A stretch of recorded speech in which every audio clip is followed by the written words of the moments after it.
오늘 말씀의 제목은 12사도입니다. 예수님께서 12를 택하셨죠.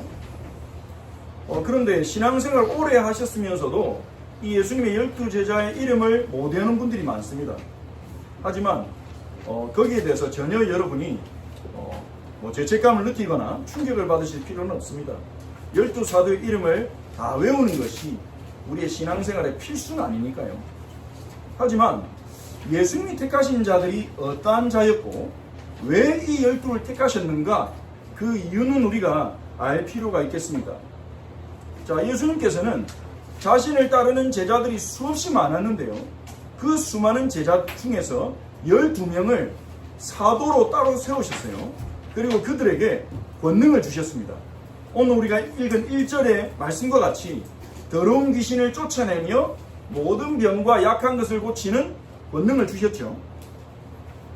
자, 그럼 왜 예수님이 사도를 세우는가, 그걸 보기 전에 예수님이 이 땅에 오신 목적을 우리가 다시 한번 생각해 봐야 되겠습니다. 예수님은 하나님의 아들로 우리는 믿는데요, 하나님의 아들이 이 땅에 굳이 오셔야 되는 이유가 무엇일까요? 성경은 이렇게 말합니다. 누가복음 19장 10절에 인자가 온 것은 잃어버린 자를 찾아 구원하려 함이니라 그랬습니다. 잃어버린 자, 하나님께, 하나님의 아들에게 잃어버린 자가 있다는 거죠. 잃어버렸다는 말은 무슨 말입니까? 원래 가지고 있었다는 거죠. 본래 하나님의 것이라는 겁니다. 우리가 남의 물건이 떨어져 있는데 내가 잃어버린 거야, 그러지 않잖아요. 내 건데 어디로 간지 몰라요. 사라졌어요. 그걸 잃어버렸다고 하지 않습니까? 예수님은 잃어버린 자를 찾으러 오셨다고 그렇게 성경은 말하고 있습니다. 왜 잃어버린 자를 찾으러 오셨다고 말하냐? 왜냐하면 모든 사람이 하나님의 것이기 때문입니다. 하나님이 창조하셨거든요. 모든 인생은요, 저절로 나지 않았어요. 부모님에게 났는데요, 맞죠? 근데 그 부모님은 누구에게 왔습니까? 인간은 어디서 시작됐습니까? 우리가 이렇게 지성을 가지고 사고하고 말하고 살아가는 것, 이것이 얼마나 놀라운 것인지 여러분 아십니까? 인간이 그렇게 과학이 발전했는데 만들어낸 인공지능이나 로봇들이 아직 인간의 반틈은커녕 발가락도 못 따라가고 있어요. 우리가 사고하고 서로를 알아보고 나 자신에 대한 자의식을 가지고 누군가를 사랑하기도 하고 이렇게 우리가 감정을 가지고 움직이는 것 자체가요, 얼마나 놀라운 것인지 저절로 생기지 않았어요. 우리가 이러한 존재 되도록 만드신 분이 있다고 성경은 선언합니다. 바로 하나님인 거죠. 하나님이 사람을 만들 때 하나님의 형상대로 만드셨습니다. 하나님의 형상대로 만들었다는 말은 무슨 말입니까? 하나님의 형상이라는 말은 하나님을 알아보고 하나님과 소통하고 하나님과 함께하고 하나님과 동행하고 하나님을 닮아갈 수 있는, 하나님을 사랑할 수 있는 존재라는 거예요. 영적 존재. 인격적인 존재를 사랑하고 경외하고 존중하고 영향 주고 영향 받으며 닮아갈 수 있는 존재로 우리를 만들었어요. 그래서 하나님은요, 우리가 하나님의 영광이 되기를 원하셨어요. 우리가 하나님의 영광을 나타내는 존재가 되기를 원하셨어요. 그런데 성경은 말합니다. 죄로 인해서 하나님과 인간은 단절됐습니다. 창세기 3장에 죄로 인해서 단절됐죠. 그래서 로마서 3장 23절에 이렇게 말합니다. 같이 읽어볼까요? 화면에 있습니다. 모든 사람이 죄를 범하였으며 하나님의 영광에 이르지 못하더니. 이게 인간의 근본 문제라고 성경은 말합니다. 모든 사람이 죄로 인해서 하나님과 단절되었다. 그래서 하나님의 영광을 보지도 못하고 알지도 못하고 살아가요. 하나님이 어디 있는데 그러면서요. 그래서 많은 사람이 하나님과 단절되어 있음에도 불구하고 잘 살아갑니다. 잘 살아가는 것처럼 보여요. 어릴 때부터 교회에서 자라는 친구들은요, 교회에서 하나님이 우리 행복이에요, 하나님 믿어 행복이에요 이런데 학교 가면 당황합니다. 하나님 안 믿어도 공부 잘하거든요. 하나님 안 믿어도 부잣집 살거든요. 사회 나가면 더 당황합니다. 하나님 안 믿는데 착하고 똑똑하고 공부 잘하는 사람 많거든요. 그러니까 헷갈리기 시작한 친구들도 나옵니다. 안 헷갈린 친구들도 있지만 잘 살아가는 것처럼 같단 말이에요. 왜냐? 우리는 하나님 안 믿어도 행복해 주신 것들이 있어요. 사람은 세 가지로 행복해진다고 합니다. 첫 번째가 소유예요. 갖고 싶은 거 가지면 행복해져요. 저 너무 입고 싶었는데 드디어 샀어. 입어봤어. 나랑 너무 잘 어울려. 너무 좋죠. 기분 좋죠. 비록 오래 가지는 않습니다. 그런 옷들이 옷장에 하나하나 쌓여가고, 그래서 남자들이 잘 이해 못하는 거, 옷장에 옷이 많은데 입을 옷이 없다고 말하죠. 그 의미는요, 진짜 입을 옷이 없다는 게 아니죠. 내 마음에 드는, 나를 빛나게 해줄 그런 옷이 없다는 의미겠죠. 그리고 어린이 때는요, 장난감. 크면서 갖고 싶은 품목이 바뀌죠. 나중에 크면 내 집 마련, 내가 타고 싶은 자동차, 이렇게 갖고 싶은 것들의 리스트가 달라집니다. 뭐 명품, 그런 거를 가지는 게 나쁘다는 게 아닙니다. 소유를 통해서 우리는 행복해집니다. 오래 가진 않더라도. 오래 안 가도 괜찮아요. 또 다른 거 사면 되니까. 바꾸면 되니까. 더 좋은 거 사면 되니까. 그래서 하나님 안 믿어도 요즘에 이 자본주의가 발달하면서 얼마나 많은 상품들이, 얼마나 많은 우리를 유혹하는 제품들이 많이 나옵니까? 그거 사는 재미로 살아갈 수 있다니까요. 그리고 또 두 번째, 소유 말고 성공. 내 꿈을 이루면 행복하죠. 그 꿈은 아주 소소한 걸 수도 있어요. 요즘엔 소확행 이런 말 많이 쓰죠. 어떤 사람은요, 그냥 자기가 하는 모바일 게임에서 최고 높은 등급을 가지는 게 꿈일 수도 있어요. 얼마나 짜릿합니까? 작은 것부터 큰 것까지. 어떤 사람은요, 내가 대통령이 돼서 국가를 바꾸고 싶은 그런 꿈을 꾸는 사람도 있을 거고요. 동네에서 뭐 이장이나 계장 이런 거 하고 싶은 사람도 있을 거고요. 꿈이 있을 겁니다. 어느 회사에 들어가고 어떤 위치에 이르고 그 꿈을 향해서 막 달려갑니다. 달려가는 과정도 행복을 주죠. 그 꿈에 한 걸음 한 걸음 나아갈 때, 그 꿈을 이뤘을 때 얼마나 기쁩니까? 어릴 때부터 명문대학 들어가려고, 스카이대학 들어가려고 열심히 공부하고 노력하고 희생하고 했는데 합격했다. 얼마나 기쁨이 크겠습니까? 그것도 오래 가지는 않습니다. 하지만 행복을 주는 건 사실이죠. 그 꿈을 가는 과정 속에서도 가까워지면 질수록 우리 꿈을 통해서, 꿈을 가지고 이룬 것을 통해서 또 행복을 맛봅니다. 또 세 번째는요, 사람은 사랑을 통해 행복을 맛봅니다. 사랑하는 사람이 생기고, 그 사랑하는 사람 만나고, 그 사랑하는 사람과 결혼하고 같이 살면서 행복을 맛봅니다. 물론 행복만 오는 건 아니죠. 어떤 사람은요, 꼭 사람이 아니더라도 반려동물을 통해서, 반려동물과 함께 있는 시간, 애교를 보면서 또 사랑을 느낍니다. 물론 그 개가 문제를 일으켜서 뭐 강형욱 씨 같은 분을 만나러 가기도 하고 그러지만, 소유, 사랑, 성공, 이걸 통해 행복을 맛보기 때문에 이거는 하나님 없어도 되잖아요. 그러니 그것들을 쫓아갑니다.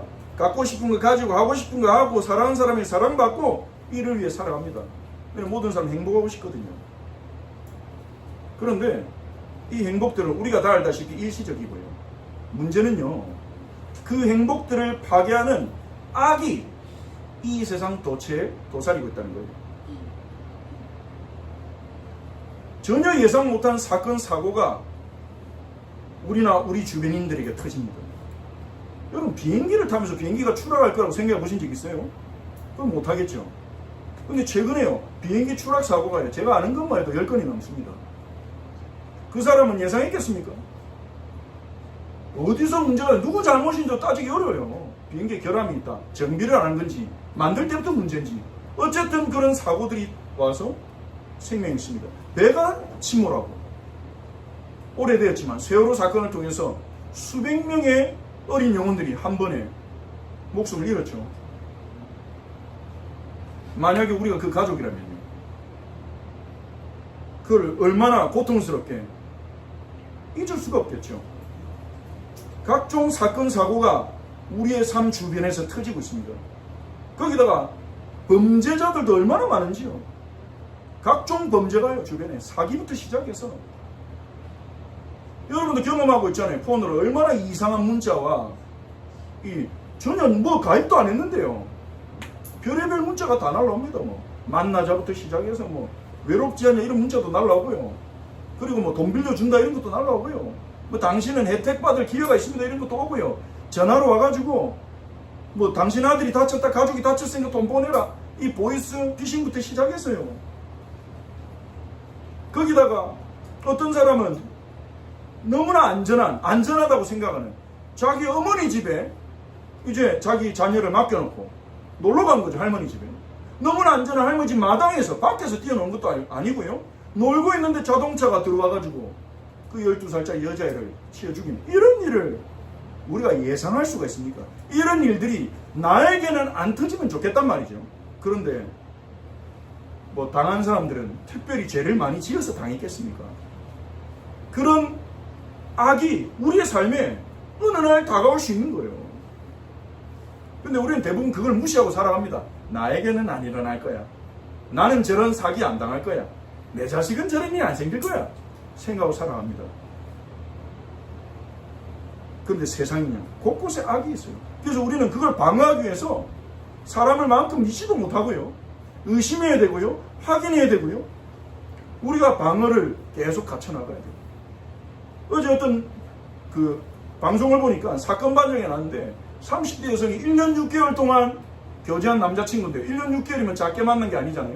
근데 그 남자친구가 자기 영상 데려오더니 방송을 하나 찍자 이래가지고 따라갔는데 남자친구가 약물을 타가지고 술에 취하게 해가지고 그 성폭행하는 거를 영상으로 라이브로 보내려고 했던 거예요. 다행히 여성이 정신 차려가지고 경찰에 신고했는데 누구를 믿겠습니까? 사랑하고 데이트하고 연애했는데 헤어졌다고 쫓아와가지고 부모를 패고 죽이는 인간이 있질 않나. 그 사건 반장 시작하는 그 기자가 그렇게 말하더라고요. 세상에는 미친 사람이 너무나 많습니다. 이를 말하고 시작하죠. 우리가 그런 세상에 살고 있는 겁니다. 근데 더 심각한 건 심지어 우리 안에도 악이 있어요. 우리 안에도 악이 있어요.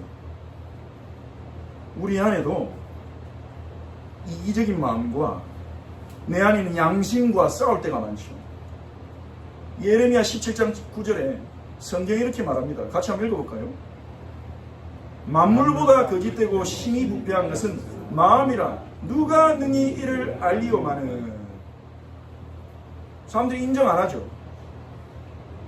보통 사람들은 자기도 모르게 자기 자신은 정당화하고 합리화할 때가 많습니다. 다른 사람 어떻게 그럴 수 있냐 이래놓고 자기 자신이 해당되면요 그럴 수 있지. 이래서 어쩔 수 없어. 사람마다 정도 차이는 있겠지만요 자기 자신을 합리화하는 경우가 많습니다. 그래서 내로남불이라는 말도 있잖아요. 우리의 마음은요 고요하다가도 누군가가 우리에게 악한 말을 하면 금방 악이 생성됩니다. 누군가 나를 욕하면 내 안에도 욕이 생성됩니다. 누가 나를 때리면 나도 폭력적인 마음이 일어납니다. 누군가 우리에게 죄를 지으면 우리도 죄로 갚아주고 싶습니다. 누군가 우리를 학대하면 우리도 학대하는 사람이 될 수 있습니다. 그게 우리 안에는 숨겨진 악이에요. 당연한 거 아닙니까? 그렇게 우리는 말하면서 내가 당했기 때문에 그랬어요. 모든 악인들은 거의 다 이유가 있습니다. 내가 당했다 이거예요. 나는 이럴 수밖에 없었다. 우리 안에도 너무나 악에게 쉽게 굴복하고 넘어질 수 있는 유혹이 있다는 겁니다. 그런데 이런 어려운 일을 당하고 우리가 감당이 어려운 고통을 당하고 상처를 받고 힘든 일이 터져도 살면 사라져요. 어떤 분은 저분이 예수님 믿어야 되겠는데 끝까지 안 믿고 자기 힘으로 의지로 버티면서 살아가더라고요. 뭐 수를 의지하든 사람을 의지하든. 얼마 전에 굉장히 그 인기를 끌었던 폭삭 소가수다라는 드라마가 있지 않습니까? 거기에 한 에피소드에 보면 이제 그 젊은 부부 아이유와 이제 박보검 젊은 부부가 한순간 아차했는데 만 3살짜리 셋째 아들이 태풍에 휩쓸려 죽거든요. 그 부모가 그걸 감당하기 얼마나 어렵습니까? 며칠 동안 밥도 안 먹고 아무것도 못하고 일도 못하고 있는데 남아있는 두 아들이 두 애가 이제 막 이제 자기 탓을 하니까 부모가 정신 차려가지고 얘 둘을 위해서 살아야 되겠다 이러면서 일어나서 움직이고 상처는 그대로 있는데 그러면서 대사 중에 그게 있더라고요. 살면 사라진다. 사투리로 살면 사라진다. 살면 사라진다. 그렇게 살아가는 분들도 많을 거예요. 힘든데, 아픈데 살아야 되니까. 자식들 때문에 살면 사라진다. 근데 그렇게 살아도요, 버티고 넘어서도 살아도 그 끝에 뭐가 있습니까? 우리의 삶의 끝에 히브리서 9장 27절, 아무도 피할 수 없는 죽음이죠. 한 번 죽는 것은 사람에게 정해진 것이요 그 후에는 심판이 있으리니. 예수님이 이 땅에 오신 이유, 성경은 말합니다. 행복이 불가능하다. 이 세상에서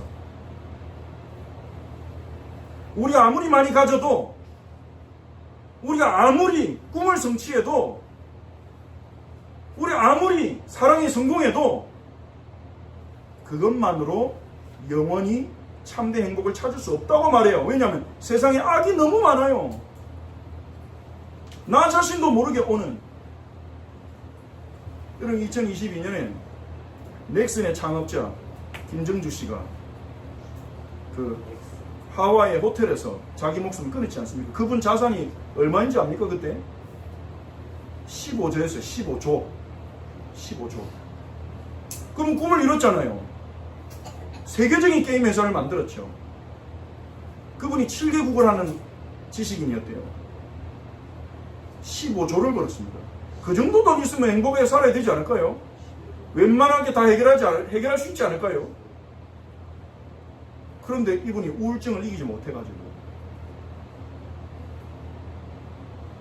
여러분, 우리가 진짜 행복할 수 있습니까? 그날의 행복을 추구하며 살아가는 사람들이 많습니다. 그게 과연 답입니까? 어느 날 우리에게 찾아오는 악은 어떻게 감당할 것입니까? 내 안의 악은 어떻게 해결할 것입니까? 내가 원하지 않았는데 내가 누군가를 상처 주고, 내가 누군가에게 아픔을 주고, 내가 누군가의 삶을 무너뜨리는 말이나 일을 하게 될 수 있다는 것을 우리는 주변에서 너무 많이 봅니다. 물론 노력하고 있겠죠. 사람들은 노력하죠.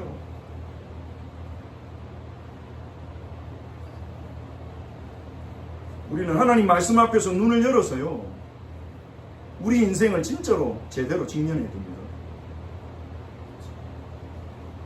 한 번 죽는 사람에게 정하신 것이요 그 후에 심판이 있다 했어요. 우리는 언제 죽을지도 몰라요. 저 어제 저녁에 말씀 준비하다가 잠깐 뉴스를 보는데 놀랐습니다. 뭐 여러분 중에 아시는 분은 아실 거예요. 대도서관이라고. 1세대 유튜버. 유튜버로 성공한 1세대입니다. 그 당시에는요, 유튜브를 통해서 수익이 난다는 개념도 없었을 때 이분은 시작했어요. 그냥 게임 생방송하는 게 재밌어서 했어요. 근데 이 유튜브에서 수익을 정산해 주면서요, 이분이 나중에는요, 한 달에 유튜브 수익만 4천만 원 가까이 되고, 그 외에 벌어들인 게 7, 8천 돼서 한 달에 1억씩 버는 엄청 돈을 많이 번 거죠. 그러면서 책도 쓰고, 유튜브의 신이란 책도 쓰고, TV에도 나오고. 근데 이분은 자살을 한 건 아닌 것 같고, 뭐 조사가 더 밝혀져야 돼요. 어제 오전에 돌아가셨거든요. 돌연사로 지병으로 인해서 죽은 걸로 팬들도 추측하고 하던데, 젊은데 갑자기 그냥 가는 겁니다. 그 전날만 해도 패션위크 행사에도 출석하고, 저녁에도 팬들하고 생방송도 하고 했는데, 그 다음날 아침에 홀로 그렇게 세상을 떠난 거죠. 우리는 언제 어떻게 될지 모릅니다. 그래서 저는 이 사실 인식하고부터 두려워서, 무슨 일이 생길까봐 두려워서는 아닌데요, 어딘가를 나갈 때 꼭 가능하면 제 아내나 아이들에게 사랑한다고 말하고 가려고 합니다. 어떻게 될지 모르잖아요. 그게 무서운 건 아니에요. 그냥 우리는 보장이 있으니까. 기회 날 때마다 사랑을 표현하자. 기회 날 때마다 사랑을 표현해야 되겠다. 그냥 우리는 하나님 앞에서 시한부 인생 아닙니까? 그래서 하나님이 보실 때는 그 상태가 너무 안타까우신 거죠. 하나님 영광이 되도록 지음받은 우리인데, 하나님을 떠나서 하나님과 단절되어서 우리가 만든 악한 세상이지만, 우리도 이 악에 일조하고 있지만, 그 악한 세상 속에서 상처 입고 고통당하고 결국은 죽고 심판이 있는데, 이 심판 어떤 심판입니까? 하나님 신 은혜와 하나님 신 특권을 가지고 살았으면서도 우리가 이 땅에 살면서 누린 게 얼마나 많은 특권입니까? 인간으로서 맛있는 걸 먹을 수 있고, 많은 것을 알 수 있고, 배울 수 있고, 유대관계를 가질 수 있고. 근데 그 책임은 지지 않은 것. 창조주로부터 많은 선물을 받았지만 그 책임을 지지 않은 것. 그분의 뜻에 따라 살지 않은 것. 양심을 통해서 바른 것을 알려줬음에도 거부한 것. 거기에 대한 책임을 지고 정산하는 게 하나님 앞에 서서 받는 심판이라고 성경은 말하죠. 그래서 하나님 예수님을 보냈습니다. 우리를 죄와 그 죄의 결과인 죽음으로부터 구원하기 이 땅에 오셨고, 우리 죄를 짊어지고 십자가에서 죽으셨습니다. 그래서 마가복음 10장 45절에 인자가 온 것은, 예수님이 땅에 오신 이유는 우리를 죄로부터 구원하기 위해 우리 대신 죽으러 오셨다고 말씀하셨죠. 그리고 요한복음 19장 30절에서 예수님은 십자가에서 죽으실 때 선언하셨습니다. 우리의 모든 죄를 짊어지고 십자가에서 죽으실 때 다 이루었다. 다 이루었다. It is finished. 완성했다. 하나님이 계획하신 그 구원을 이루셨다는 거죠. 십자가에서 끝냈다는 겁니다. 우리가 악을 이길 수 있도록, 우리가 이 세상에서 겪는 악으로부터 우리가 승리할 수 있도록, 죽음을 이길 수 있도록, 하나님과의 관계를 회복할 수 있도록 다 이루셨다는 거죠. 그리고 죽음을 이기신 증거로 부활하셨습니다. 고린도전서 15장 3절 4절은 말합니다. 내가 받은 것을 너에게 전했다. 예수님은 성경대로, 다시 말하면 예언대로 그리스도께서 우리를 위하여 죽으시고 장사 지낸 바 되셨다가 성경대로, 예언대로 사흘 만에 다시 살아나사 약속된 대로 부활하셔서 죽음을 이긴 증거를 보여주셨어요. 이게 복음입니다. 자, 이 복음이 그러면 어떻게 우리의 삶에 작동해서 우리가 이 죄와 악을 이기게 하는가?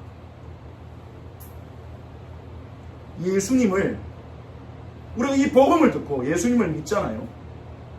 그리고 그 예수님을 알아가면, 예수님 말씀을 계속 들으면, 예배하면, 일상에서 예수님 말씀을 읽고 예수님과 기도를 통해서 소통을 시도하고 경험하면 그분의 사랑을 알아가게 되는데, 그분의 사랑이 우리의 마음을 감동시키죠. 하나님이 나를 이렇게 사랑하는구나. 감동. 그 감동과 은혜. 나를 어떻게 이렇게 사랑할 수가 있지? 나는 하나님께 죄인인데, 해드린 게 없는데, 오히려 돌아보니 하나님의 이름에 영광을 가린 게 너무 많은데, 내 실수와 내 무지와 나의 연약함을 통해 내 가족들에게, 내 이웃들에게 하나님 영광을 가린 게 너무나 많은데, 그런데 주님은 그걸 다 아시면서도 어떻게 나를 위해 죽으실 수가 있지? 자신의 아들을 내어 주실 수가 있지? 후회 없이 나를 위해 죽으실 수가 있지? 그것이 믿어지고 우리 안에 감동되어질 때, 그 감동을 보고 은혜라고 하죠. 그 감동은 성령께서 주시는 겁니다. 성령께서 그 복음을 우리의 마음에 직격으로 부어주실 때 감동이 생기는 겁니다. 이 감동이 신앙생활의 핵심이고 에키스이자 본질입니다. 그 감동받은 마음이, 그 감동이 우리의 마음속에 있는 악을 정복하기 시작하는 거예요. 그게 하나님 원하시는 겁니다. 교회 다니니까 착하게 살아. 그런다고 됩니까? 바르게 살아 이러면 그 사람 바르게 살아집니까? 사람들이 착각해요. 교회 다니니까 착하다. 웃기는 소리 하지 마세요. 착하게 살아라면 살아집니까? 거짓말하지 말라면 거짓말 안 합니까? 하던 사람이. 그럴 것 같으면요, 세상에 죄는 진작에 다 없어졌어요. 교육이 얼마나 발달했는데요. 얼마나 교육을 많이 시킵니까? 안 되잖아요. 알아도 안 되잖아요. 그게 우리 안에 악이잖아요. 거짓말하면 안 되는 줄 알면서도 수시로 거짓말 사용하잖아요. 내 곤란한 입장을 회피하기 위해서 작은 거짓말이든 큰 거짓말이든 그걸로 안 된단 말이에요. 그래서 하나님 하신 방법이 뭐냐? 하나님이 먼저 우리를 사랑하시고 그 사랑을 우리 마음에 부어주셔서 우리를 감동시키는 거예요. 그 감동이 우리의 마음속에 있는 이기심을 정복해 나가고 우리의 마음속에 있는 악을 정복해 나가는 겁니다. 하나님 나를 이토록 사랑해 주셨는데 내가 그 주님 말씀 살아야 안 되겠어? 그 감동 없으면, 그 감동이 교회를 통해 전달되지 않는다면 변화될 수 없는 거죠. 그 감동을 잃어버리면 교회는 부패합니다. 그래서 그 감동을 못 받으면 어떻게 됩니까? 똑같이 살아야 돼요. 소소한 행복을 쫓아가야 돼요. 뭔가 소유해야 되고 뭔가 내 꿈을 만들어서 달성해야 되고 그 꿈을 달성하는데 방해되면 내 적이 되고 교회 안에도 싸우잖아요. 서로 꿈이 다르니까. 서로의 방향이 다르니까. 왜 목회자가 돈에 빠지고 부패합니까? 이 감동이 사라져버린 거죠. 이 감동이 사라지면요, 뭔가 소유해야 되고 뭔가 인정받아야 자기 마음이 채워지는 겁니다. 인간이잖아요.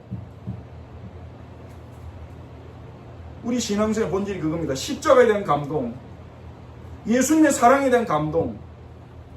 그래서 예수님이 요한복음 13장 34절에 새 계명이란 단어를 쓰면서 이토록 강조하신 거예요. 다시 한번 읽어볼까요? 시작. 새 계명을 주노니 서로 사랑하라. 내가 너희를 사랑한 것 같이 너희도 서로 사랑하라. 내가 너희를 사랑한 것 같이. 이게 키입니다. 서로 사랑하라. 이건 세상 온 천지에서 다 가르칩니다. 내가 너희를 사랑한 것 같이. 내가 너희를 향한 사랑을 아느냐? 내가 너희를 향한 사랑을 너희가 믿느냐? 받았느냐? 그러면 그대로 해라. 이 말이에요. 교회는 도덕 가르치는 단체 아닙니다. 도덕이 가능하게 하는 복음이 있는 곳이에요. 윤리 가르치는 단체 아닙니다. 하나님 나라 윤리가 우리의 삶에 이루어지도록 복음을 선포하고 복음을 누리는 곳이 바로 교회예요. 우리의 악을 증거할 길이 이것밖에 없어요. 형편없는 나를 사랑하시는. 제가 이번 주에 말씀을 매일매일 읽는 중에 창세기에 아브라함을 보고 아비멜렉이라는 불신자가 이렇게 말을 했더라고요. 아브라함, 내가 너를 보니까 네가 무엇을 하든지 하나님이 함께 하더라. 그러니 너는 난 네가 두려워. 평화조약 맺자. 이렇게 찾아오거든요. 아비멜렉은 왕입니다. 근데 예전엔 저는 네가 무엇을 하든지 너와 함께 하도다 이 말을 어떻게 해석했냐면 아브라함이 무슨 일 하든지 잘 됐다. 하나님 증거가 있었다. 이렇게 해석했거든요. 그런데 성경을 보시면 그 사건이 있기 전에 아브라함이 굉장히 찌질한 짓을 했거든요. 그렇게 하나님과 동행하고 복을 받아놓고도 이 아비멜렉이 다스리는 땅에 가니까 자기 아내 사례 나이 엄청 많이 들었거든요.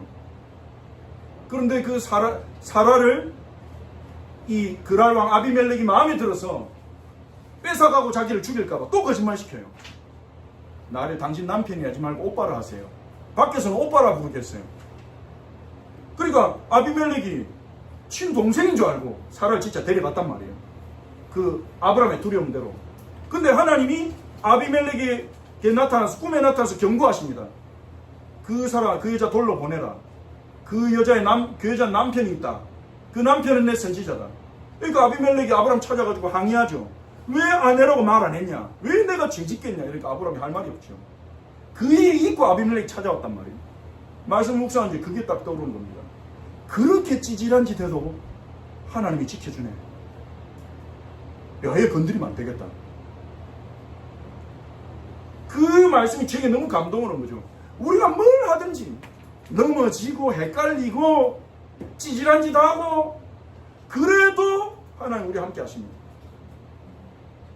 그 사랑이 그 은혜가 우리를 감동시킬 때 우리 안에 악이 조금씩 정복되고 조금씩 변해가는 거예요. 그럼 우리가 서로 형제 자매를 보면서 좀 잘못하고 좀 실수했다고 똑바로 하세요. 좀 집중해 보세요. 바르게 하세요. 우리가 그렇게 한다고 그 사람 변하겠습니까? 아닌 거죠. 하나님의 사랑이 그 사람 안에 흘러가도록, 하나님 사랑이 감동이 되도록, 그게 교회입니다. 자, 그렇게 우리 안에 악은 정복되는데, 그러면 우리가 예수 믿는다고 세상의 악이 우리를 안 건드립니까? 운이나 우리 자녀가 가는 데는 지진이 안 일어나고 비행기가 절대 추락하지 않고, 물론 간혹 우리가 경험합니다. 하나님 특별하네. 비행기 타려고 딱 가는데 갑자기 무슨 일이 생겨가지고 비행기를 못 탔어요. 비행기는 날아가 버렸어요. 비행기가 사고가 났어요. 그럼 어떻게 합니까? 아, 하나님 나를 지키셨구나. 그런 경험도 일어나긴 합니다. 하지만 우리 하나님 믿는다고 해서 병 안 걸리고 사고 안 터진다, 그렇지 않습니다. 이 세상의 악은요, 공평하게 누구에게나 일어날 수 있으니까요. 하나님의 특별한 보호가 있을 때도 있지만 하나님의 크신 계획 가운데 아프고 힘든 일이 일어날 수 있죠. 실제로 그런 일이 일어나고요. 그럼 어떡합니까? 그래서 하나님이 교회를 주신 거예요. 교회는 그래서 주신 겁니다. 이 악한 세상을 살아가면서 악으로부터 공격당할 때 서로가 연대하고 보호해주고 붙들어주고 지켜주라는 거예요. 그게 교회입니다. 교회 가면 막 일해야 되고 막 교회 일 때문에 더 피곤해지고 그런 게 아닙니다. 교회는요, 막 조직을 착착착 갖춰가지고 점점 성장하고 더 많은 사람 모이도록, 더 많은 아이들이 오도록, 더 많은 헌금이 들어오도록 이렇게 하는 기업이 아닙니다. 교회는요, 하나님이 예수 믿은 우리에게 주신 선물이에요. 공동체예요. 물론 그렇지 못한 교회들도 있습니다. 조직화된 교회도 있습니다. 기업화된 교회도 있습니다. 하지만 모든 교회가 그렇지는 않아요. 그런 교회를 경험했다고 해서 교회에 대한 신뢰를 잃어버리면 안 됩니다. 하나님에 대한 신뢰를 잃어버리면 안 됩니다. 하나님은요, 이 세상을 살아가면서 흔들리고 넘어지는 우리를 조건 없이 기도해주고 조건 없이 위로해주고, 조건은 단 하나 있어요. 나랑 같이 예수 믿는 성도니까. 그래서 데살로니가전서 5장 12절 15절을 보면 사도 바울은요, 이렇게 말합니다. 우리 같이 한번 읽어봅시다. 형제들아, 우리가 너희에게 구하노니 너희 가운데서 수고하고 주 안에서 너희를 다스리며 고난한 자들을 너희가 알고 그들의 역사로 말미암아 사랑 안에서 가장 귀히 여기며 너희끼리 화목하라. 형제들아, 너희를 권면하노니 게으른 자들을 권계하며 마음이 약한 자들을 격려하고 힘이 없는 자들을 붙들어주며 모든 사람에게 오래 참으라. 삼가 누가 누구에게든지 악으로 악을 갚지 말게 하고 서로 대하든지 모든 사람을 대하든지 항상 선을 따르라. 예수님께 받은 사랑을 먼저 표현하고 연습하는 자리가 바로 교회입니다. 붙들어주고 위로하고 게으른 자들은 번개하고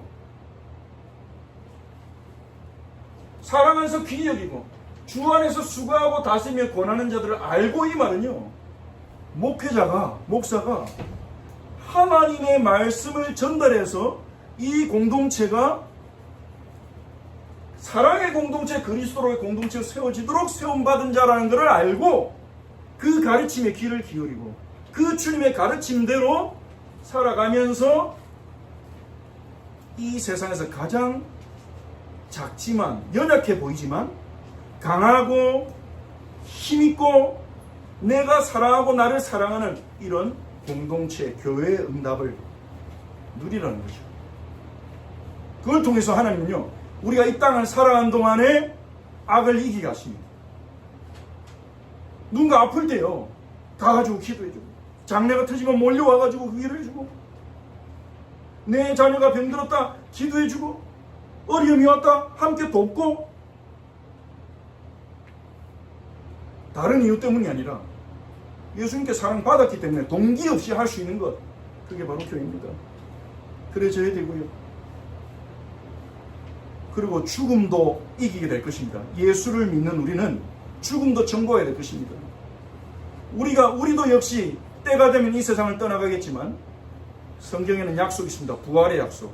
예수님이 부활하신 것처럼 장차 예수님이 다시 오실 때 우리는 우리의 몸도 부활해서 하나님 나라에서 영화롭게 하나님의 구원받은 백성들과 함께 살아가야 될 것입니다.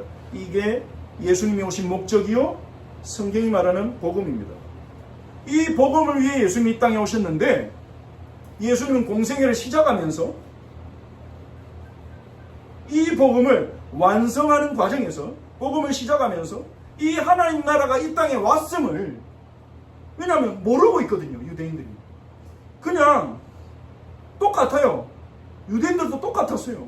뭔가를 가져야 되고 꿈을 이루어야 되고 사랑해야 행복한 그런 존재로 살아가고 있었어요.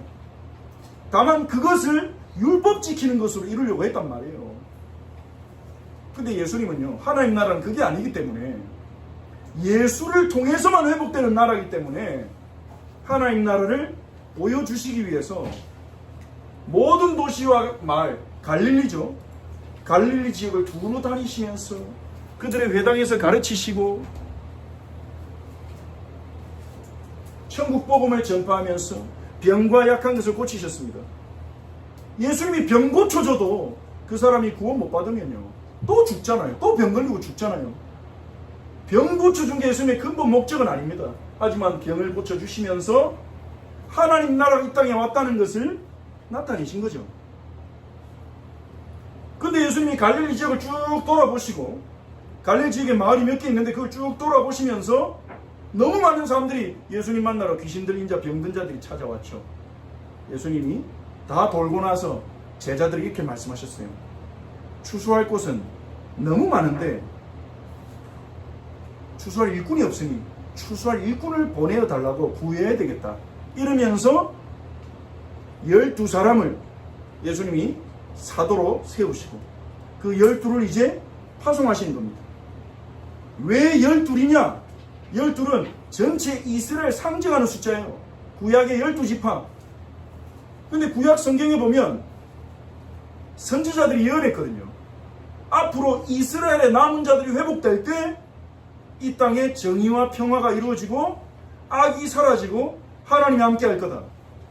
구원, 정말로 이제 구원을 약속했단 말이에요. 자, 미가서 2장 12절 13절 같이 읽어보겠습니다. 야곱아, 내가 반드시 너희 무리를 다 모으며 내가 반드시 이스라엘 남은 자를 모으고 그들을 한 처소에 두기를 보스라의 양떼같이 하며 초장의 양떼같이 하리니 사람들이 크게 떠들 것이며 길을 여는 자가 그들 앞에 올라가고 그들은 길을 열어 성문에 이르러서는 그리로 나갈 것이며 그들의 왕이 앞서가며 여호와께서는 선두로 가시리라. 아멘. 이게 이스라엘이 12지파가 거의 사라졌을 때 나온 말씀이에요. 북이스라엘 지파는 이미 아시리아에 의해서 멸망당했고 유다도 이제 포로되기 직전에 미가 선지자를 통해서 하나님 주신 말씀인데요. 내가 너희 무리 이스라엘을 다시 회복하시겠다는 거예요. 반드시 이스라엘 남은 자를 모을 것이고 어떻게 하냐? 길을 여는 자가 그 앞에 올라갈 것이다. 그들의 왕이 앞서갈 것이다. 선지자의 약속했죠. 근데 예수님이 오셔서 뭐랍니까? 나를 따라오너라. 나를 따라오너라. 예수님께서 선두로 가셨어요. 제일 먼저 사랑하는 삶, 제일 먼저 희생하는 삶, 제일 먼저 우리를 용서하고 죽는 삶을 사시고 우리도 따라가게 하신 겁니다. 요게 회복됐다는 사인이에요. 12를 세웠다는 것은. 구약에 무너진 12지파, 하나님 백성이 이제 회복되는 시작이다. 그게 12를 택하신 이유입니다. 이스라엘의 회복, 구원이 시작됐다는 거예요. 사도라는 말은 무슨 말이냐? 사도. 사도란 말은 헬라어로 아포스톨로스란 말입니다. 아포스톨로스. 무슨 뜻이냐? 보내심을 받은 자. 보낸 자예요. 나라로 말하면 대사예요. 대사관에 있는 대사. 그 사람이 아포스톨로스입니다. 이 사도는 이 보내심을 받은 자이기 때문에 보낸 사람의 권위와 보낸 사람을 대표하며 나갑니다. 미국에 가 있는 우리나라 외교관, 우리나라 대사는요, 한국을 대표하고 한국을 대표하는 어느 정도의 권위를 가지고 있죠. 그것처럼 예수님은 복음을 들을 곳이, 추수할 곳이, 잃어버린 자를 찾아야 될 곳이 너무 많기 때문에, 왜냐면 모르잖아요. 악을 정복한 분이 악으로부터 지켜주고 죽음으로부터 우리를 건지셔서 우리에게 참된 행복을 주시는 분이 있다는 것을 모르잖아요. 그래서 예수님은 12를 보내신 겁니다. 세상을 향하여 세상을 향하여 예수님의 사명을 이어갈 자로, 잃어버린 자를 찾는 예수님의 사명을 이어갈 자로 12를 세상에 파송하신 거예요. 파송된 그들을 사도라 불렀습니다. 마태복음 10장 40절에 하면 예수님께 말씀하셨죠. 너희를 영접하는 자는 나를 영접하는 것이요, 나를 영접한 자는 나를 보내시는 영접하는 것이다. 예수님께 보냄받은 그 사람을 영접하고 그 사람 말을 듣는 것은 예수님의 말씀을 듣고 예수님을 영접한 것과 같다는 거죠. 자, 우리 역시도 이 세상에 예수님을 대표하는, 예수님의 권위를 가지고 예수님의 사명을 이어가는 자로 주님 사용하기를 원하시는 겁니다. 그리고 예수님이 사도들을 통해서 12사도, 12명밖에 안 되잖아요. 근데 예수님은 한 명에서 12명으로 늘어났습니다. 그리고 그 12사도를 통해서 마태복음 28장에 주신 대위명에 의하면 내가 너에게 분부한 모든 것을 가르쳐 지키게 하라. 모든 민족 가운데 제자를 삼아서. 그래서 예수님의 사역을 이어가는 제자들을 세상에 계속 재생산해 나가서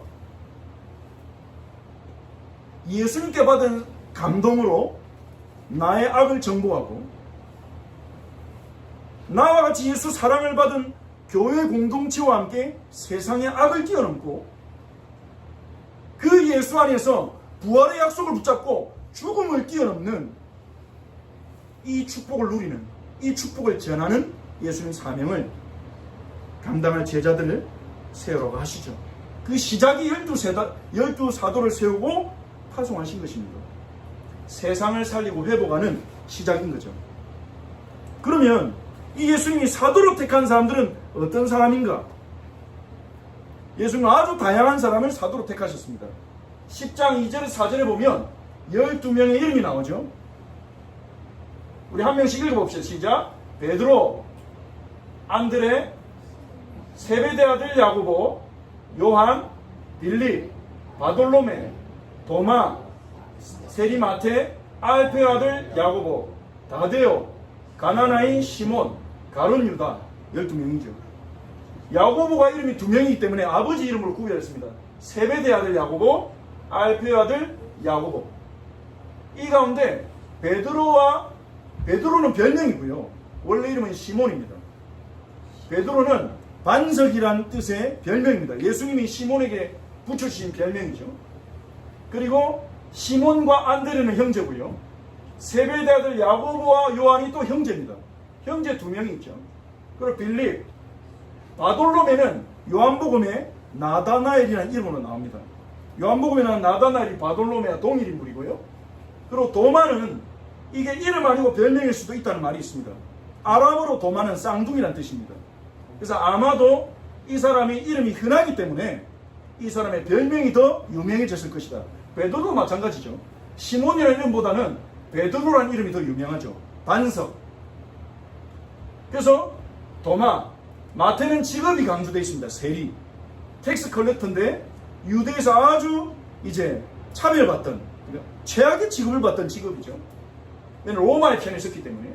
알페의 아들 야고보, 이 사람은 성경에 많이 언급되지 않습니다. 다데오도 마찬가지고요. 이렇게 12명의 이름이 있는데 이 12사람은 아주 다양한 사람이에요. 이 사람들은 대부분 사회적 신분이 낮은 사람이었습니다.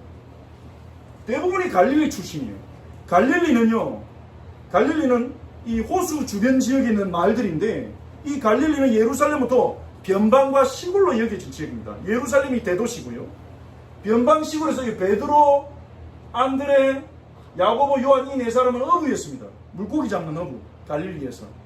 그렇게 사회적으로 인정받는 직업은 아니었죠. 갈릴리 출신들을 택하셨어요. 아니 여러분이 예수님 같으면 세상을 바꿔야 되는데 어떤 사람 택하겠습니까? 진짜 믿음 좋고 똑똑하고 충성되고 실력 있고 세계적으로 활동할 수 있는 언어도 몇 개 구가하는 사람 선택하지 않겠어요? 최고의 인물들. 근데 예수님은요, 갈릴리 시골에 가가지고, 물론 예수님도 갈릴리 출신이긴 한데 왜 허름한 사람들, 이 사람들을 선택하셨어요? 세상 사람들의 눈으로 보기에는. 그리고 그 가운데 세리도 있었다니까. 이 세리는요 최악의 취급을 받았습니다. 이 세리라는 직업을 가진 사람은, 세리는 유대인이지만 로마의 편에 선 사람이죠. 우리나라 역사적으로 말하면 친위파예요. 친로마파. 여러분 이 친일파 어떻게 취급합니까? 사람들이요. 사람 취급도 안 하죠. 저 나쁜 것들이 이러면서요. 이 마태도 친로마파로 어느 정도냐? 회당에 들어가지도 못했어요. 이 세리가 들어간 집은 전부 다 부정해지니까 나가고 나면 물 뿌리고 막 그랬어요. 이 세리는요 법정에서 증언도 못해요. 세리의 말은 안 믿어 이래가지고 인간의 취급을 받은 거예요. 그런 사람을 제자로 삼았다니까 예수님이. 거기다가 여기 가나나인 시몬, 가나나는 도대체 뭔가 싶은데 가나나 인데 있으니까 무슨 지명인가 국가인가 싶은데 이 가나나라는 말은요 헬라 가난 이 말을 한국어로 음역한 건데 열심이란 뜻이에요. 열심당원입니다. 열심당원. 이 당시에 열심당원이라 불리는 사람들이 있었어요. 열심당원은요 하나님의 율법에만 충성해야 된다 이러면서 혁명적인 사람들이었어요. 이 열심당원 중 일부는요 시카리라 불렸는데 왜냐하면 시카리는 단검이거든요. 단검을 신발 안에 아니면 허리춤에 이렇게 숨기고 다니다가 이 사람들은 열심당원 중에 일부는요 암살 훈련을 받고 칼 들고 다니다가 로마 장교를 죽일 기회가 있다. 아니면 작전을 짜서 로마 장교를 암살해서 죽이고 하는 사람들입니다. 혁명적이고 급진적인 사람입니다. 이 사람 아마 수배됐을 가능성도 있어요. 열심당원들을 로마에서 딱 감찰관들 보내가지고 조사하고 그랬으니까 수배자일 수도 있어요. 그럼 예수님 제자 중에 갈릴리 출신의 세리의 친일파의 친로마파의 열심당원까지 있어요.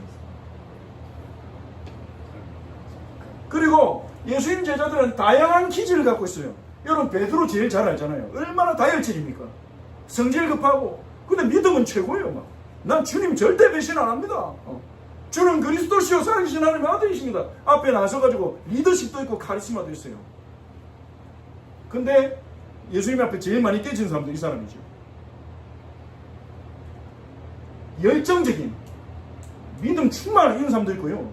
요 빌립 같은 사람은 어떤 사람이냐 요한복음에 좀 나오는데 이 사람은요 굉장히 냉정하게 상황을 딱 보면서 뭐가 필요한지 계산 딱 하는 사람이에요. 그래서 요한복음 6장 7절을 보면 예수님 말씀들은 수많은 무리가 배고파가지고 있는데 예수님이 빌립을 시험해 보려고 물어봐요. 이 사람들 다 먹이려면 빵이 얼마나 필요할까 이랬더니 빌립이요 기다렸다는 듯이 대답합니다. 한 200데나리온 있으면 조금 부족하게 빵 먹일 수 있습니다. 그러니까 이 빌립은요 인원을 파악해놨다는 말이죠. 인원을 파악했단 말이고 빵이 얼마 정도 가격하는지 이 자세한 상황을 딱 이렇게 파악해놓은 사람입니다. 이런 분들도 있죠. 막 상황 계산하고 딱 필요한 게 뭔지 준비해가지고 딱딱딱딱 계획대로 준비하고 완전 베드로랑 다르잖아요. 다양한 기질이 교회 안에 있었습니다. 우리는요 믿음 좋고 막 열심히 하고 이런 사람만 하나님 기뻐하신다고 생각하시는데 아니라니까요. 하나님은 우리를 다양하게 만드셨습니다. 다양한 기질이 예수님의 제자 공동체 안에 있었어요. 거기다가 이 두 사람은 극단적인 사람입니다. 여기는 민족의 배신자, 마태는 민족의 배신자, 친일파. 요 가나나인 시몬은 친일파 죽이는 사람, 로마 군대 죽이는 사람. 요 둘이 만나가지고 많이 싸웠을 수도 있어요. 예수님 믿고 은혜 받긴 했는데 세리 볼 때마다 저 자식 저거 내가 이러면서 마태는 이 시몬만 보면 무서워가지고 저 피하고 이 시몬은 틈만은 니 같은 거 옛날이었으면 죽었어 막 이러면서 이랬을 수도 있습니다. 이렇게 다양하게 예수님 부르셨다니까요. 그리고 요 도마 요 사람은 의심이 얼마나 많았는지 우리 의심 많은 사람 싫을 것 같잖아요. 도마 의심 많아요. 의심 많아요. 예수님 부활했다는 소식 다 듣고도요 이 도마는 어떻게 하는지 압니까? 다른 제자들이 전부 우리 부활하신 예수님만 써. 예수님 진짜 부활했어. 그러니까 도마가 내 단체로 엊것을 봤을 수도 있잖아. 내가 그분 손에 있는 못자국 옆구리에 창자국 창에 찔렸으니까 그 자국 만져보면 믿을게 이랬어요. 우리 주님이 얼마냐? 우리 주님이 얼마나 은혜로우시냐? 8일 뒤에 도마 앞에 나타나십니다. 자 만져봐라. 만져보고 믿어라. 예수님 부활하실 때 못자국도 안 없앴어요. 도마 같은 놈들 때문에. 만져보라고. 예수님 아니랄까봐. 예수님 아니네요 이럴까봐 못자국 그대로 남겨서 뻥 뚫린 채.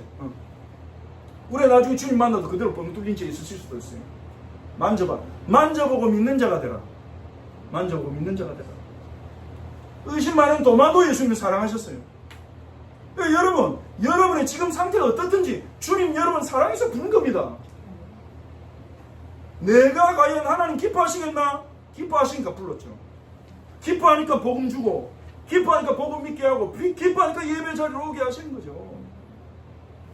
예수님의 제자 공동체를 보면서 우리는 위로를 받을 수 있습니다. 그리고 이렇게 다양, 심지어 배신자까지 있었다니까요. 가룟 유다. 이렇게 다양한 사람들이 가룟 유다 빼고 복음으로 하나 된 겁니다. 가룟 유다는 따로 역할이 있어요. 복음으로 하나 된 거예요. 형제가 된 거예요. 그게 복음이고 교회입니다. 이토록 다양하고 안 맞는 사람들이 복음으로 예수로 하나 되는 거예요. 그러한 교회를 통해서 세상 사람들이 천국을 볼 수 있습니다. 에이, 천국을 가봤냐 이러잖아요. 이 땅에서 교회가 교회될 때 세상 속에 존재하는 천국이 됩니다. 천국의 흔적을 보여주는, 천국의 그림자를 보여주는 교회가 됩니다. 자, 그러면요, 한 가지 우리 또 생각해 볼 것이, 왜 예수님은 최고로 뛰어난 인물을 안 뽑았을까요? 세상에서는 뭔가 프로젝트 할 때 똑똑한 인물들 찾잖아요. 근데 예수님은요, 사회적 지위도 낮고 겁도 많아요. 우리도 겁 많지만 겁도 많아요. 이 베드로는요, 나 절대 예수님 부인 안 한다 해놓고 사람들이 찾아, 니 예수님 제자지 이러니까 3번이나 부인했어요. 모른다고. 나 저 사람 몰라요. 겁나가지고. 예수님 잡히니까 요한 빼고 다 도망갔어요. 의리 있는 사람들도 아닙니다. 왜 이런 인물들을 택하고 예수님이 최고인물 안 택했냐? 고린도 1장 21절에 하나님의 지혜 있음 이 세상이 자기 지혜로 하나님 알지 못하므로, 이 세상의 지혜 가지고는요, 이 세상의 똑똑함 가지고는 악을 이길 수가 없어요. 내 안에 악을 정복 못해요. 이 땅에 천재가 얼마나 많았습니까? 얼마나 많은 철학자도 있습니까? 근데 인간의 마음을 바꾸는 사람 누가 있습니까? 인간의 악을 완전히 정복한 사람 누가 있습니까? 예수님만이 사람의 마음을 바꿔서 죄인이 사랑하는 자로, 노예 팔던 노예 선장이 노예 살리기 위해서 목숨 거는 사람으로, 그 사람이 바로 나 같은 죄인 살리신 찬송가 지은 작사가입니다. 노예선 선장이었다가 회개하고 노예 구출하는 노예 해방법을 만드는데 윌리엄 윌버포스를 도와서 생을 걸었잖아요. 이 세상 지혜 가지고 아무리 똑똑해도 세상의 악을 다 못 이겨요. 죽음 못 이겨요. 하나님을 알지 못해요. 그래서 전도서에 보면요, 지혜가 제일 좋지만 지혜도 헛되도다. 죽음을 못 이기니까. 아무리 지혜로운 자도 죽음 못 이기니까. 그래서 하나님은 지혜로운 자 안 찾은 겁니다. 최고의 인물 안 찾은 겁니다. 왜요? 예수를 믿을 사람, 예수를 드러낼 사람, 예수를 증거할 사람을 모신 거예요. 깨어졌어도, 인성이 별로라도, 믿음 잘 안 생겨도, 의심 많아도 예수를 믿을 사람, 예수를 드러낼 사람, 예수를 증거할 사람. 왜냐? 예수님이 하나님의 지혜거든요. 예수님만이 우리 안에 악을 정복하시거든요. 예수님만이 세상의 악을 이기게 하시거든요. 예수님만이 죽음을 이기셨거든요. 예수가 하나님의 지혜임을 믿고 따라가잖아요. 그래서 나중에 사도가 된 엘리트 중에 엘리트, 사도 바울은요, 고린도전서 12장 9절에 이렇게 고백했습니다. 우리 함께 읽어봅시다. 시작. 나에게 이르시기를 내 은혜가 네게 족하도다. 이는 내 능력이 약한 데서 온전한 힘이라 하신지라. 그러므로 도리어 크게 기뻐함으로 나의 여러 약한 것들에 대하여 자랑하리니 이는 그리스도의 능력이 내게 머물게 하려 함이라. 아멘. 사도 바울은요, 언어도 잘하고 바리새파의 실력 있는 지식인이었어요. 요즘 말하면 박사, 대학 교수. 근데 이 사도 바울이요, 이 사람들에게도 이 십자가가 있어요. 어둠이 있어요. 예수 믿는 사람들 감옥에 가두고 죽이고 다녔거든요. 예수님이 이단인 줄 알고, 잘못된 줄 알고, 하나님이라고 하니까 신성 모독자인 줄 알고. 그래서 이 사람은 평생 교만할 수가 없어요. 아무리 하나님 쓰셔도 자기는 죄인의 괴수라고 알고 있거든요. 이 사람 뭐라고 말했습니까? 바울이요, 내 능력이 약한데 온전해진다. 이건 모순이잖아요. 내가 모자란데 어떻게 온전해집니까? 내가 잘해야 잘 되는 거지. 근데 내 능력이 약할 때 예수를 붙잡기 때문에 온전해진다는 거예요. 내가 어리석지만 예수님 이름으로 기도하고 인도받을 때 가장 지혜가 나온다는 겁니다. 그래서 약한 것을 자랑할 수 있어요. 숨기지 않고. 세상에서 약한 걸 숨겨야 되지만 자랑하고 드러낼 수 있어요. 내가 약하고 모자람을 드러낼 수 있어요. 죄인의 괴수라고 사람들 앞에 당당하게 말할 수 있어요. 그런 나를 쓰시는 그리스도를 드러낼 수 있습니다. 그리스도의 능력을 내게 머물게 하기 위해서. 그래서 주님은요, 지혜로운 사람이 필요 없었던 거예요. 똑똑한 사람 필요 없었던 거예요. 오히려 예수 믿을 자, 약한 자, 어리석은 자, 이들은 최고 인물은 아니었지만요, 세상을 변화시켰어요. 이 베드로, 예수님을 3번 부인했던 베드로가요, 유대인 법정 앞에서 살기 등등한 재판관들 앞에서 당당히 말합니다. 예수님 말하지 말라니까 왜 말했어? 이러니까요, 다른 이로서는 구원받을 수 없나니 천하에 구원하는 만 다른 이름을 주신 적이 없지 않냐? 다른 이름에서 말해봐라. 예수 이름에 다른 이름 있냐? 구원받을. 악을 정복할 이름 있냐? 죽음 이길 이름 있냐? 이렇게 담대하게 말하도록 변화됩니다. 변화되었습니다. 핍박받아야 돼요. 사도행 5장에 보니까 사도들이 매맞고 복음 전한다고 매맞고 핍박받아도 예수 이름 위에 능력받는 일에 합당한 자로 여기시며 기뻐했어요. 와, 우리를 예수 이름 때문에 핍박받게 하시네? 감사하다. 누가 말리겠습니까? 이런 사람들. 세상이 감당하지 못하죠. 예수 이름은 힘입니다. 지혜입니다. 이들 중 대부분은 예수님을 전하다가 순교했어요. 최초의 순교자가 야고보죠. 세베대 아들 야고보, 큰 야고보라 불립니다. 그 야고보가 헤로당에 의해서 순교당했습니다. 대부분의 사도들이 순교했어요. 베드로는 로마에서, 빌립은 히에라볼리에서, 도마는 인도에서, 시몬과 다데오는 페르시아에서. 사도 요한 같은 경우에는 요한계시록을 써야 되기 때문에 반모섬에 유배돼서 오래 살았죠. 이들은 자신의 삶으로, 글로 영원한 작품을 남겼어요. 마태복음, 마태가 쓴, 요한이 쓴 요한복음, 요한서신, 계시록, 베드로가 쓴 베드로서신. 자, 결론. 우리는 예수님의 사역을 이어가는 사도와 같이 예수님의 사역을 이어가는 자로 택함을 받았어요. 사도들에 의해서 초대교회로, 초대교회에 의해서 로마교회로, 로마교회에 의해서 유럽으로, 유럽과 미국에서 대한민국으로 이 예수님의 사역이 들어왔습니다. 그 복음으로 우리가 구원받았습니다. 그러면 우리가 어떻게 하면 되냐? 3가지. 마지막으로. 이 세상의 지혜를 넘어서시기 바랍니다. 진짜 행복이 가능하겠습니까? 하나님 없이. 이 세상에 있는 악들을 무시하지 마십시오. 그걸 두려워하면 살 수가 없겠지만 무시하지 마십시오. 내 안에 있는 악을 간과하지 마세요. 모두가 그렇다고 정당하면서 나만 그래? 다른 사람도 그렇지? 어쩔 수가 없어. 이러면서 우리는 하나님 영광 돌릴 존재로 부름받았습니다. 여러분의 한계를 보시고 세상지의 한계를 깨닫는 애가 있으시기 바랍니다. 그러면 우리는 예수님을 만나고 예수님 앞에 나갈 수밖에 없습니다. 계속 만나야 돼요. 예수님만이 우리에게 참된 감동, 사랑의 감동, 은혜의 감동, 예수님과 인격적 교제, 예배하고 기도하고 성경 읽으며 나의 삶을 맡기며 이 속에서 예수의 감동이 우리 안에 올 때 우리는 변화되어져서 자발적으로 스스로 목사가 시켜서 교회가 시켜서가 아니라 스스로 예수님의 가르침에 순종할 당위성이 생기고 이유가 생기고 그렇게 예수님의 가르침대로 살아가며 사랑을 나누는 것, 그게 은혜입니다. 이 사람을 통해 예수님의 사역이 이어갈 것입니다. 이 사람 통해 이 사람 있는 곳마다 귀신이 쫓겨나고 병이 치유되고 악이 사라지고 악이 정복되고 미움이 사라지고 불화가 화평으로 변하고. 우리 함께 기도합시다.